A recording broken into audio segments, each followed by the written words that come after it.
you've installed CrashPlan on a Mac, at times a warning message may appear that says CrashPlan is not backing up some files due to Apple privacy restrictions. If you or one of your users sees this message, it means that CrashPlan has not been granted full disk access on the machine. I'm Brian, and I'll help you understand what this means and what you can do about it. A while back, an update to macOS added increased protection for files that might contain personal data.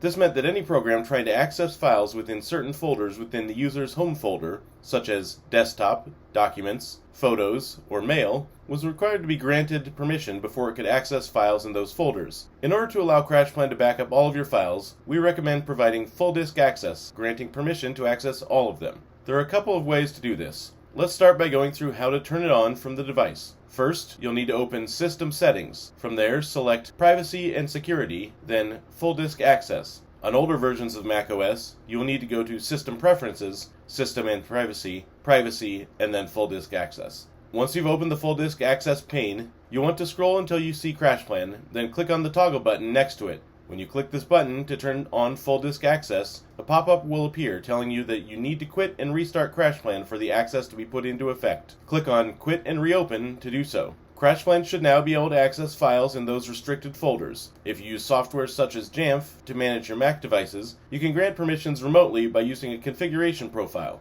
CrashPlan provides a sample configuration profile that will grant the necessary permissions to CrashPlan. You can find this on our support site in the article titled Grant Permissions to macOS Devices. If you're unsure how to implement a configuration profile, you'll need to consult the documentation for whichever device management provider you utilize. Now you know how to turn on full disk access for your Mac devices, allowing all of your user data to be backed up. If you run into trouble with this process, or have further questions, please reach out to our support team. We're always happy to help.